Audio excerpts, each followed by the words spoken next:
Thanks for joining us this week on the show. I know you're going to get so much out of this conversation today with Matt Travis, who has been passionate about movement and fitness for years, but through his own personal experience, he really tuned into the power of nutrition and mental well-being.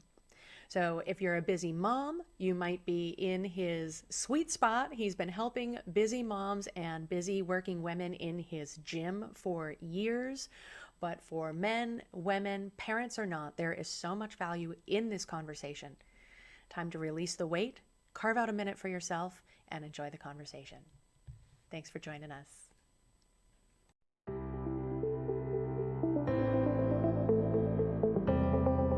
Living in a stressful world doesn't mean you have to give up on happiness. Instead, you can shift your perspective of stress and discover how to live your life in flow. Welcome to Happified. I'm your host, Susie Vine. Join me for inspiration and interviews with folks who are shining their light in the world in the areas of positive mindset, health, and wellness. I'm so happy to have you here.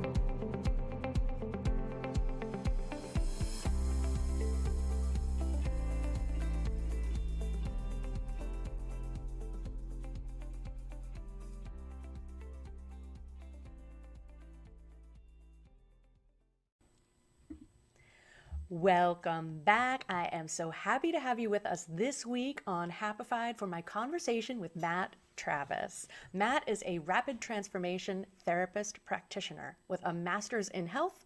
He is a mental fitness coach, a certified functional strength coach, precision nutrition, easy for me to say, pro coach, certified wild fit coach, and functional movement specialist. So if you've got questions about how we move through this world, this guy is the place to start the conversation. He helps driven, high-performing mothers and women professionals release any of their mental, emotional, or physical weight that is stopping them from living their best life, so they can have more energy, confidence, and consistency in creating sustainable health, body, and lifestyle transformations, because we don't have time for the stuff that doesn't work. And I know we're going to get into why a lot of that stuff doesn't work. So Matt, Thank you for joining me on the show. Yeah, we're going to go deep today. It is my total pleasure, Susie. It is so exciting. I love being here. I love hanging out with you.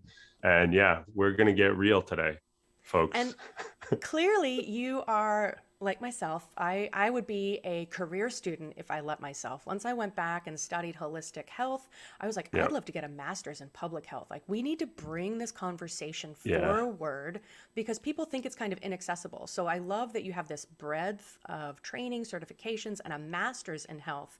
Yeah. What kind of led you on this whole path of exploration?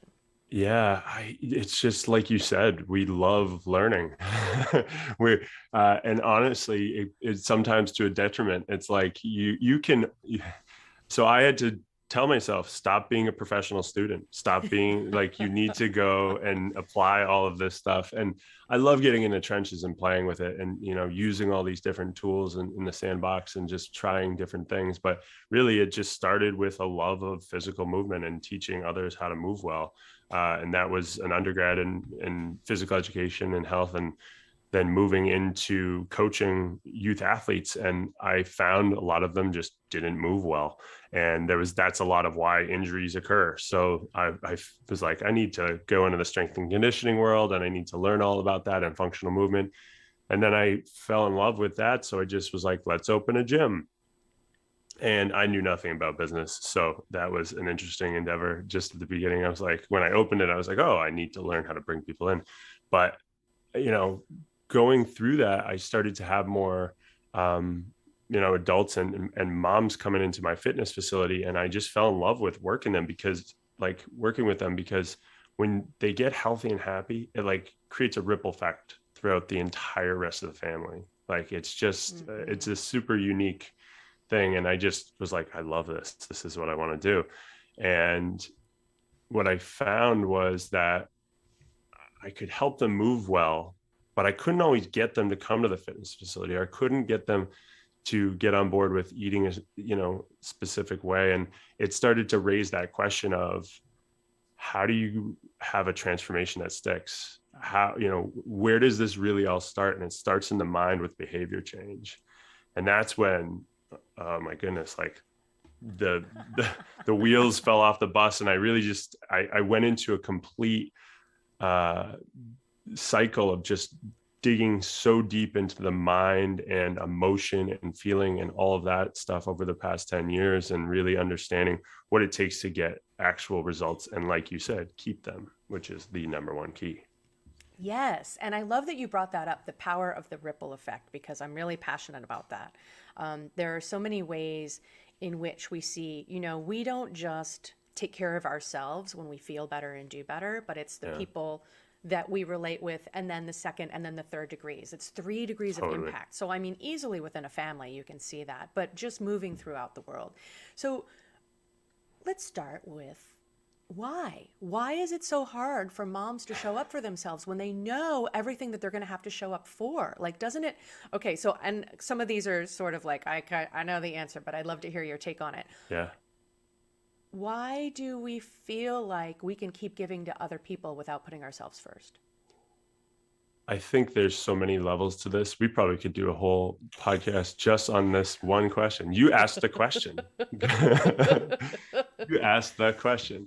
So I've worked with hundreds of thousands of people, and I've had I've had thousands of conversations. And the beauty in that is I've been able to listen and really pay attention and really dig into what it is, right? To really answer your question on a very deep level. So I think the first piece of the puzzle is thinking about what it's like to have a child. Like when for any of you listeners that have had a child, like you give birth to this child, and from the moment you look at them, in your mind, you're like, you don't say this out loud usually, but you're like, I will do whatever it takes to ensure that you have a great life, like that everything is good for you.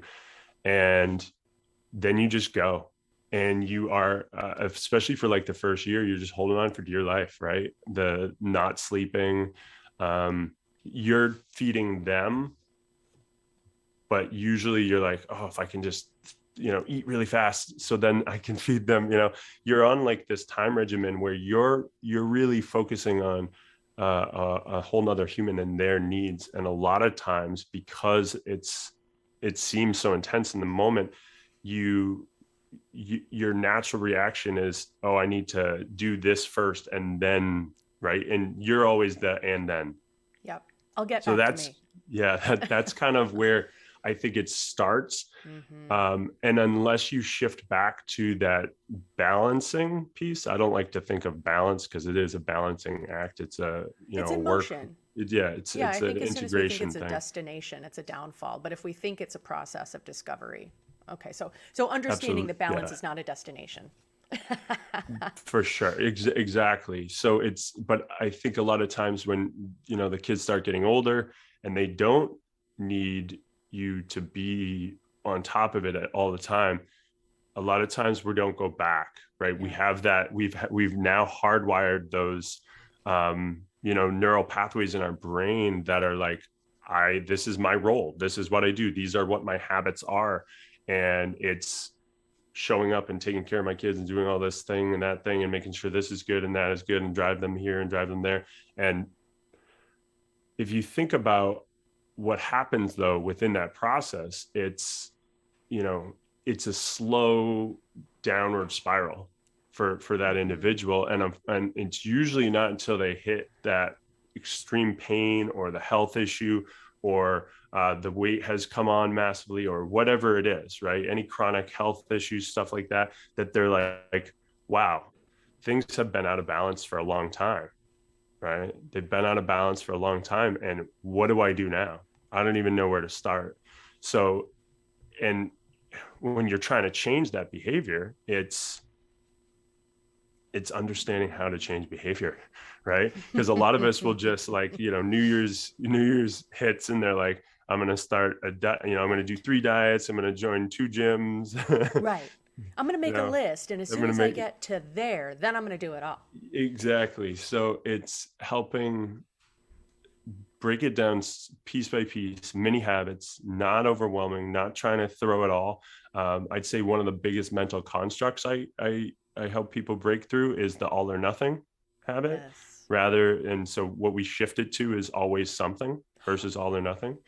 Hold on, We don't can lose that. totally That's go, my yeah, bumper sticker. yeah. Ditch the all or nothing and move to Yep. always something. Yeah, it's powerful. It's so powerful. And that's really where like helping get into the, the mental saboteurs and the judge in our head and all of those things. Cause I think a lot of times, and this leads into one of the bigger pieces, that it's like, if I focus on myself, then I'm taking away time that I could be focusing on all the other people in my life. And so at the most granular level, what I've realized is that it's an enoughness piece. And enoughness comes in two forms. It comes in the self-love, self-worth form, right? On this side. And then it's also the confidence and capability on this side. And it's really, really powerful when you start to realize, wow, like I put everybody before myself. Why do I do that? And when I started doing rapid transformation therapy with people, it opened up a whole new can of worms where I started to really understand where this enoughness and this food piece and the exercise piece and self-care and like all it's like one of those can of worms. You literally open it up, it's like boom, and it's just like Then you got to pull it all apart. yeah, it's really opening up and pulling back those layers of the artichoke to get to the heart of the issue. Ooh, I like the artichoke analogy. We all get stuck on the onion. Artichoke is better. A little I pointy, but started delicious. using it. Yeah, I started using it just recently. I'm glad you noticed. I started using it because I was like, when you get to the layers of the onion, you get more onion.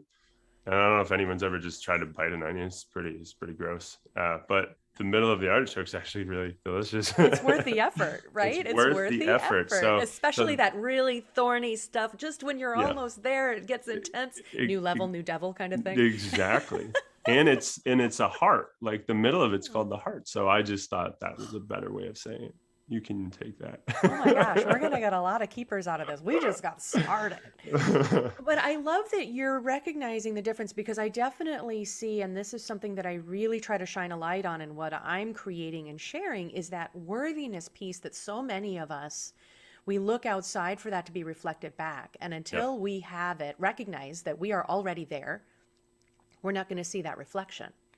Totally. But that confidence and capability is not, so confidence isn't part of worthiness, but it's a balance. It's another aspect of that part that then we get the foundation and recognize the world's going to keep on turning, but we get to bring a lot more to the table when we come from that, wherever we are on that balance process.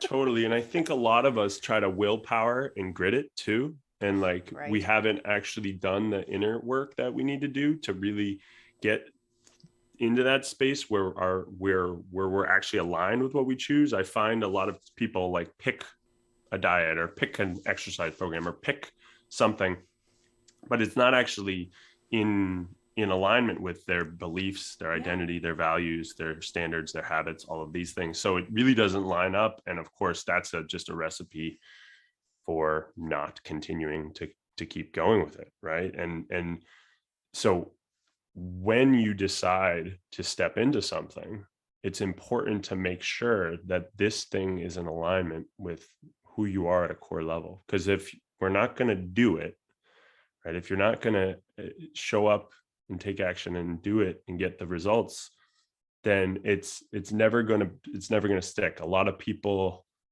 I think one of my biggest challenges when I'm working with people is helping them understand that a diet is not a quick fix thing. Like if you're trying to do a quick fix diet, don't. Just don't, folks.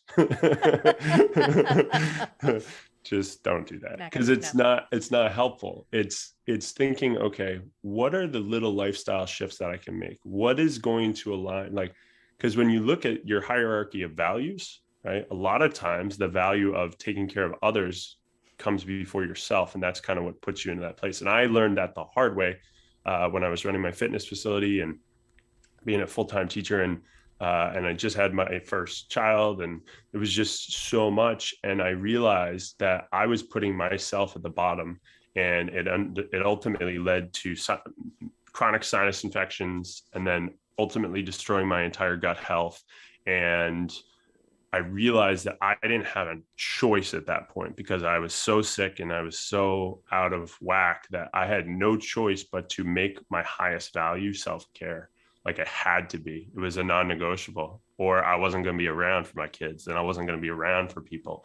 So making yourself a self-care is not selfish. You probably, that could be another bumper sticker, but it's true. And it's getting and knowing that you're enough to take care of yourself. Put your oxygen mask on first so that you can help others. It's imperative, and they're going to love you more for it. And you're actually demonstrating to them as well. You're becoming the role model, right?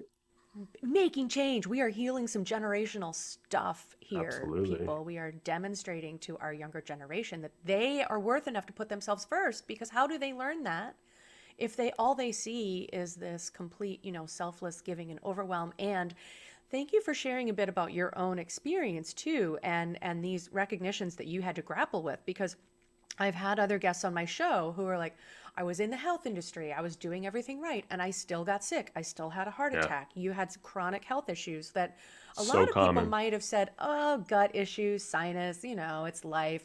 I can't fix it, right? And a lot of people get to this, it isn't broken enough yet. I'm going to power through. I'm not going to get to the root of this. I'll take some decongestants and some antacids and keep showing up for work on Monday. How did you, or do you, when you see this coming up for your clients, help them recognize, like, it feels like too much to start making changes right now, but this is exactly when? Like, this is the easier way. Yeah. I love that point too. And I say the best time to change is when things are going crazy around you. Like most people don't want to jump into a program or don't want to make the changes when things are crazy. But if you think about it, and this is really, really important, you are what your lowest standards are. You will get what your lowest standards are. And whatever they are, right? And this is so big. It's like when I started to realize, like, whatever I do when things hit the fan, when things get really hard, whatever I do in those moments are really, that's the level of the results that I'm going to get. A lot of people have these huge goals, these grandiose things, but they're going to get whatever their lowest standards are. So I don't like rules. I don't know if any of you are like me. I don't like rules. I throw like, and especially like when I was getting certified to work with women, it's like, there's tons of rules for women, right? Why would we be adding more? It's a horrible idea. Rather than empowering them to set quality boundaries and standards for themselves, quality boundaries and standards for yourself that are going to align with the life that you want to have. And it's not selfish. It's something where you have lowest standards in every area of your life. You have lowest standards for the food you put in your body, how you move, what kind of sleep quality you get, your bank account, your relationships, your parenting, everything. Like every area of your life, you have a lowest standard. And when you really look at it and you're like, wow, what's my lowest standard in this thing? What's my lowest standard in that thing? Like if we're just talking about, I work with a lot of people around food, when, is it usually you're just stopping off at Dunkin' Donuts, and is that your lowest standard, or, is it fast food every night or whatever, whatever that lowest standard is where you will get. But I will say, where it gets tricky, folks, is when you've gotten sick enough. So in my particular position and a lot of the clients I work with, when you get so sick and you're trying to recover, your standards have to become a lot higher from then on out, right? Like, so I found that my lowest standard, because I destroyed my gut health so badly, like just with so much antibiotics and just, it was complete dysbiosis. I mean, I went from 200 pounds, I'm a 6'3", 200-pound guy, and I dropped to 165 in 3 months, and I couldn't digest food well. I was not okay. But it put me on a path to actually learn an insane amount about the microbiome and gut health. But when you're thinking about your standards, it's much easier to to raise your lowest standards in a place of joy and empowerment and excitement, rather than a place of fear and sickness and desperation and, frustration and all of that. And a lot of people unfortunately, a lot of people have to get to that place of rock bottom or pain in order to make a change. We do. We do. And I think, and you touched on it too, we come from this mentality, I'm a good Midwestern girl, where you got to make it on your own. You got to pull yourself up and power through, right? And asking for help is not encouraged. Yeah. Right. And like you said too, a lot of times we say, okay, when I get to New Year's Day, when I get done with this project that's totally kicking my butt right now, then I'm going to make all the changes that I need to. And that list is enormous. And then you're overwhelmed by the time you get there. You're like, Totally. Really? I was going to do all of that? Yeah. I want to go to bed. Exactly. But I do want to, I've got so many ideas, so I don't want to lose track of these. And then we'll come back. We'll make sure we come back to all these little popcorns that you're getting to. You mentioned taking that deep dive into gut dysbiosis and health. And being that I love to geek out on stress, I'd love your take on what are people missing about that connection? How is stress part of the problem? It's not just antibiotics, which are a big part of the problem. Yeah. It's antibiotics. There's a couple things that can really mess with the lining of your gut. So what I've learned, and I've spent 40,000 plus hours, folks. Like when I got sick, I felt like I was on a mission to learn everything I could learn, not just for me, but for all the future clients I ever had. And what I learned is that there's the main things that are causing issues with our gut lining, which is causing things like leaky gut and immune system issues and autoimmunity and all this stuff. But so if we were to kind of lower certain things or remove certain things, I found that, of course, antibiotics, I've learned we take those only in emergency situations. Like I don't actually need them for sinus infections. Sinus infections suck. And most of the time you can do things to work your way through it. But things like NSAIDs, like Advil and things like that can also cause problems. But I found when we're thinking about the top three, these tended to be the top three in all the autoimmunity books I was reading, was stress. Absolutely is causing a big issue. And I'll get into my stress story in a second, but, and then it's gluten is causing a lot of issues. It's unbuttoning these tight junctions in our gastrointestinal lining. And then it's also, refined sugar and just sugar in general is feeding the bad bacteria in our gut.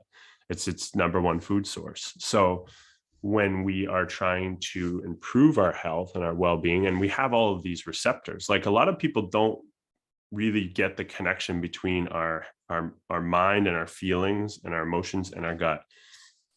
That is the stuff that we don't talk about. And it's probably, it's the stuff that was the darkest point for me, right? The bloating sucks, the acid reflux sucks, all that stuff is really crappy. And I'd say the depression, the anxiety, I'd never experienced panic attacks before, and I started getting some of those. There's such a huge connection between your gut and your mental well-being.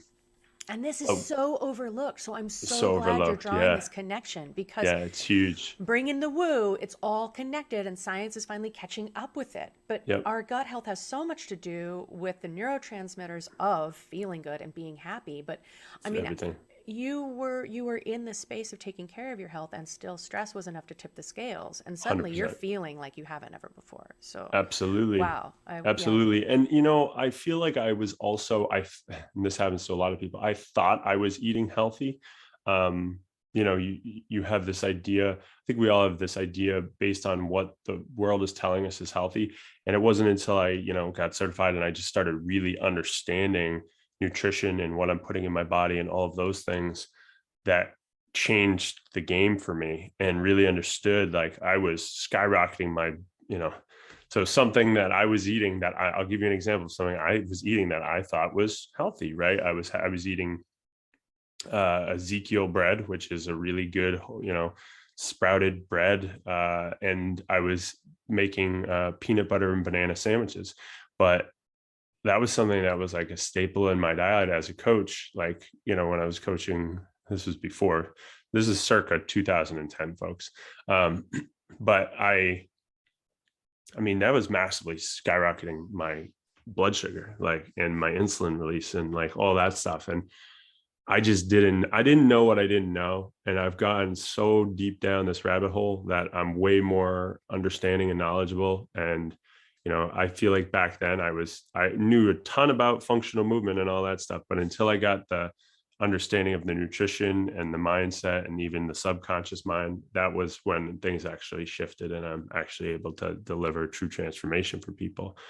And I want to speak to the stress piece of this, because the thing that went for me first, right? Like in all the books on autoimmunity that I've read, they talk about the idea of like a chain, like the thing that goes first. Like if you were to pull your weakest link, like what would that be? So for me personally, working full time as a teacher, running a gym, brand new child, all these things, my adrenals went like down, down, down, like past fatigue. Like it was just it was something I can't put to words, because unless you've ever felt like true like adrenal fatigue, like, people are like, oh, I'm tired, but what I was doing is and I hadn't done this before, but I started drinking coffee.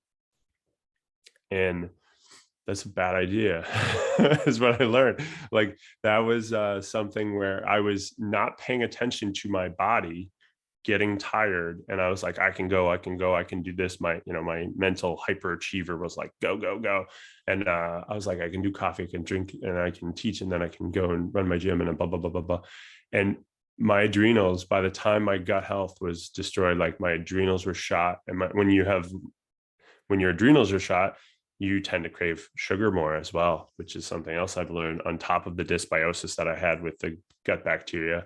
And I found that the first thing I needed to let go of, and just for those of you that are listening, you don't have to let go of coffee. If that's something that's freaking you out right now, listening to this episode, you're like, oh my God, please don't say coffee. So don't worry, folks. But bottom line is, I had to massively reduce, and specifically for me, I decided to remove coffee for a year and just really let my body and my adrenals recover, and give myself a chance to really give that full shake of recovery. I did other things, but I think for me personally, being the adrenals were my weakest link, and it was really learning how to control my stress and improve and removing the coffee and some other things which were huge. I fell in love with yoga at that point in time. I was not a yoga guy, and then I got into that as well, which really helped me to energize myself in a slow flow way. So And I think too, I don't want to go too far down this rabbit hole because I still want to come back to the conversation. And as I was introducing you, we were talking about how you help people work through their weight issues, internal and external. Yep. Yeah, when people, again, I could never give up coffee. I can't meditate. All of these things, I don't, that's not me. Yoga is a powerful way to promote mindfulness. If you can't sit still and let your mind like just release attachment to those thoughts, that's really the beauty of the practice, is that it's all a practice. Every day you show up and you see where you are and how you are, right? We've got to check in. Yeah. As a strength and conditioning coach, I was not thinking like that. Like I was like, oh, I own a gym, I have all this equipment, but I was so messed up. I was so fatigued. And I think the ironic and probably saddest part of it is I had every piece of equipment I could ever imagine growing up. And it was all right there in my fitness facility. And I couldn't strength train hard. I couldn't do any of that stuff, I turned to yoga in desperation, and I found a place where I could learn how to functionally move my body, but also create stability and mobility, and learn how to use my breath better. Like, there was a lot of beauty in it. But yeah, a lot. I of course probably would have never found it if I hadn't had that all happen, unfortunately. Necessity is the mother of invention, right? In a lot of ways, like Yes. when you're willing Yeah. to it's hard to push pause, especially if you're the moms in the audience, right? Like, ha, Yeah. a lot of luck there. Yeah. But again, when it's all falling apart around you, something's got to shift. So it's a Hmm. great time to start finding out what's going to work for you, because even if it works for you Sure. then, it's going to work for you Yep. moving forward. You can Yeah. carry it with you. It's going to be Totally. a part. You have to start finding ways to put yourself first. But I do want us to explore a little bit, again, like within the parameters of the time we have available. You might just have to Yeah. come back, or y'all will be excited to know Matt is going to be launching a show soon. So you'll be able to tune in for as much as you want to stream, and we'll have that Yeah. information in the show notes so you can check that out as that evolves and develops. What is this connection? Because I am so furious when we see the conversation of weight boiled down to this debunked, I don't even know how many which ways, that it's tied to calories. That's Yeah. such BS. And people, again, are losing their feeling of worth and their faith in themselves. They're losing that confidence and capability piece because they've tried so many different ways to address this issue of weight, and they feel nothing Yeah. but frustrated and stuck. So I'd love Yeah. to Yeah. shine a little light. Yeah. The common piece of advice, folks, so let's get real. The common piece of advice is move more and eat less. And calories are calories. And it's just, please, if you take nothing else away from us today, it's just not that. It's just not the case, right?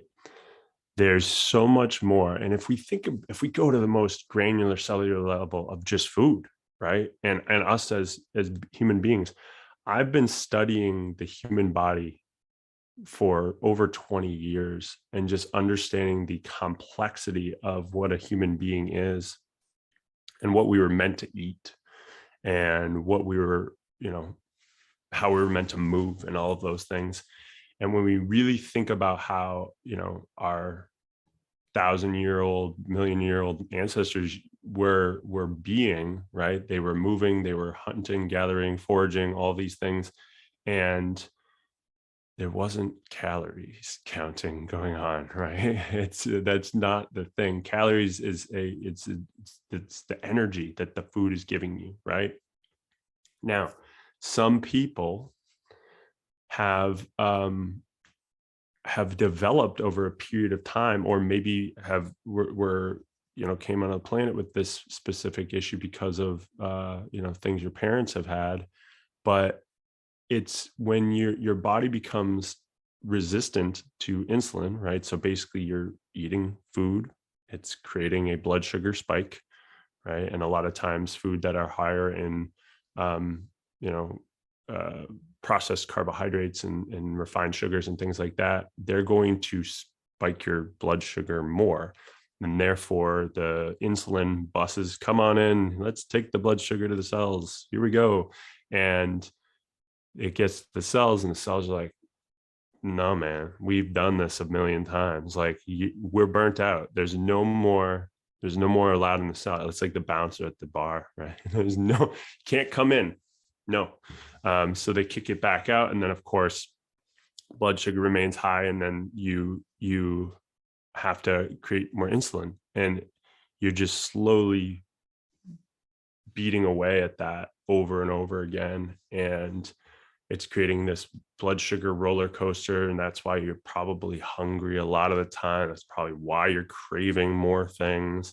And once we can get off of that blood sugar roller coaster and stop, getting kicked out of the cells, and, stop storing all of that as fat, then we can actually have some true physical change, and really just more importantly, a health transformation. And weight release and I choose my words wisely, folks, and we'll talk about that in a second, but weight release is a side effect of optimal health.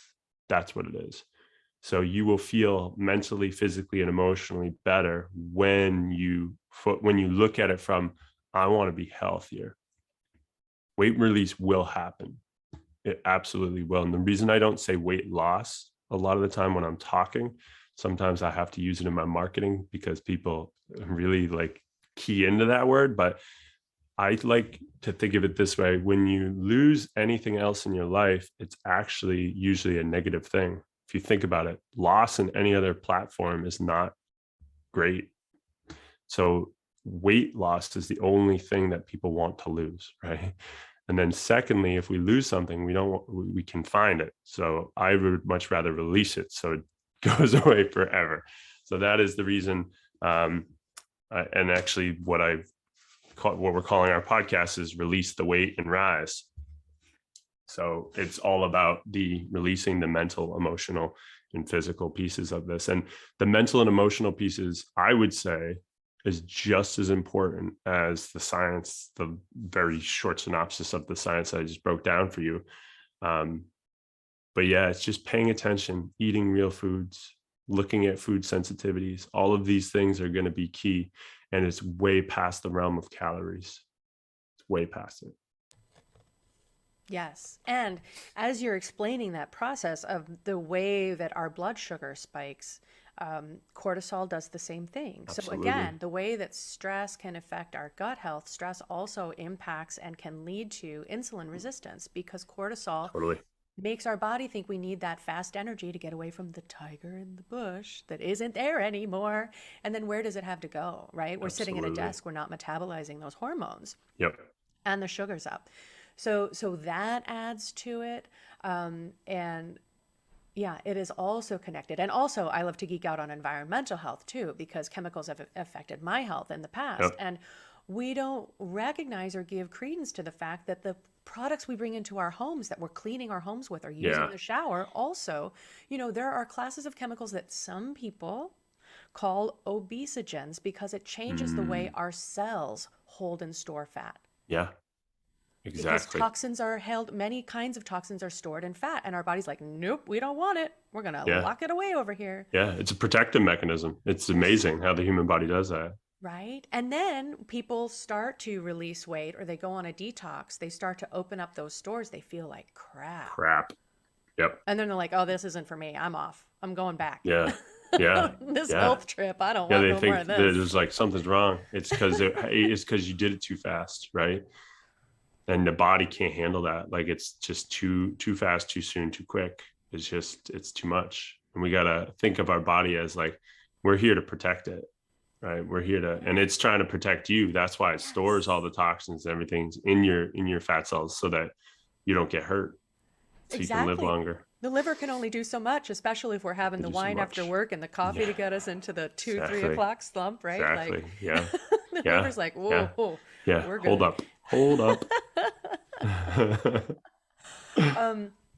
Awesome. I really love that. And I like exploring the connection to as within, so without. I've had a guest on my show and part of my summit, Mel talks about clutter, internal mental clutter and physical clutter, the way it shows up in our world, and weight, emotional baggage.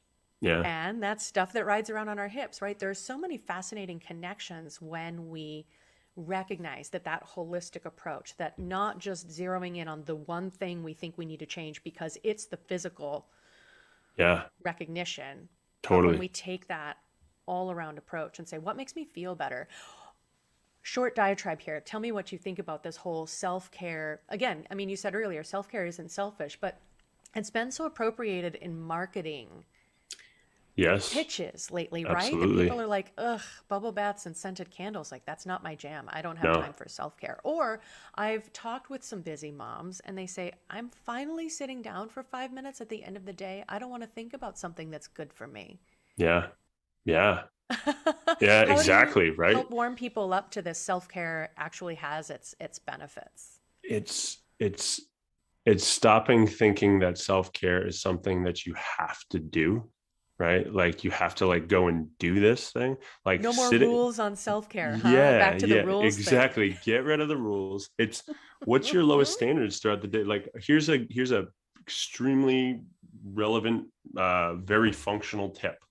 So if you think about your whole day, and I'm just breathing is one of my favorite self-care, like conscious breathing is one of my favorite self-care things. And it's very simple. I would say simple, not easy.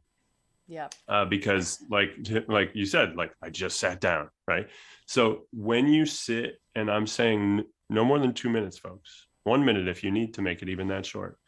And it's just sitting, closing your eyes for a minute, and just taking some deep belly breaths, right? Breathing in and breathing out, and just feeling the body in that moment. And just doing that, let's say you just took 1 minute 5 times a day, right? Just to step back for a second, you're going to recharge your battery throughout the day so that the battery isn't like, pew, and then you're at the end of the day and you have nothing left and you're like, what's for dinner? You're like, I don't know, let's order out, right? So it's about recharging that battery throughout the day. That's what I would think. That's what I think self-care is. It's focusing on the little simple, not easy, simple things that you can do to just care for yourself, right? Take a second. Like here's another random example is like before I go and pick my kids up at the end of the day, when I stop in the driveway and I literally I'll turn the car off and I'll take 1 minute and I'll literally like go, and then I breathe out, and then I say the word release. And then I ask myself, how do these kids need me to show up when I walk in there? Like what do they need? Like, how do I need to show up? How do I need to be coming in there? And I don't need to be the guy that's trying to come in and fix everything right away. I just calm my body and my central nervous system so that I can show up better for these kids. So self-care, like breathing before you go in and the storm, the tornado starts, because I have littles, I know. And it's like, it's just taking that second to breathe, getting some water in your body, right? It's keeping it simple and making those your lowest standard. We're pulling it all back, right? So making those your lowest standard and living that way, right? And if your mind tries to sell you on you don't have time, you can't do this, blah blah blah blah blah, that's just your old habit of not doing it. That's your old habit trying to sell you that you're not good enough, you don't deserve it, blah blah blah blah blah. And it's a bunch of BS. And you do, and you deserve to take a second to breathe. And you could tell your children, I'm breathing now. Please go play with your brother. And then out of the mouths of babes, when they need a minute, they're going to turn around and say, I'm breathing now. Yes. Like, all right, you got your minute.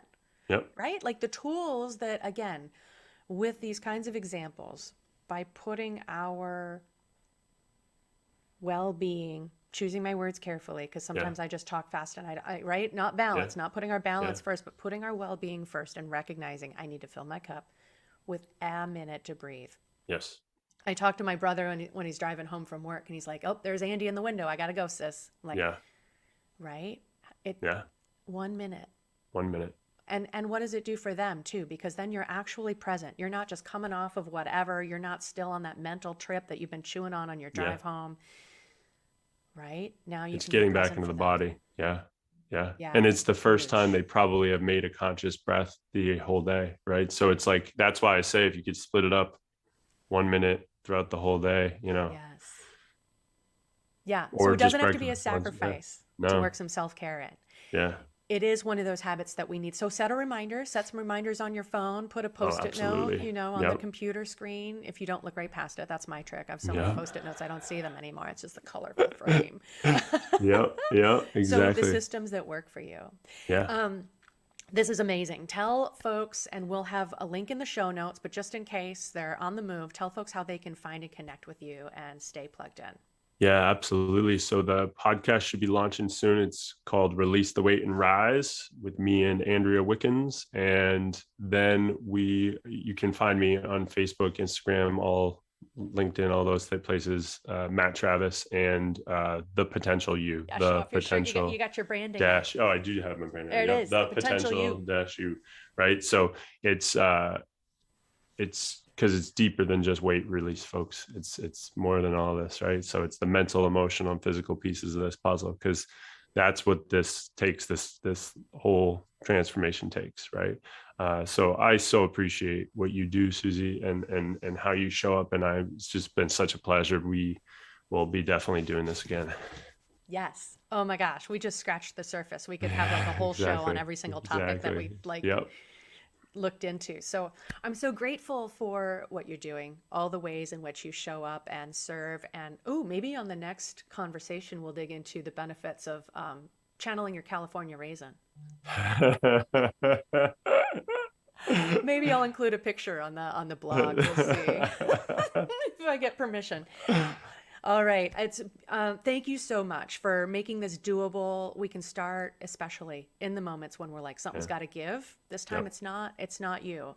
It's this rat race that we keep keeping on. Exactly. Thank you so much, Matt. It's been a pleasure. Take good care of yourself. Thank you.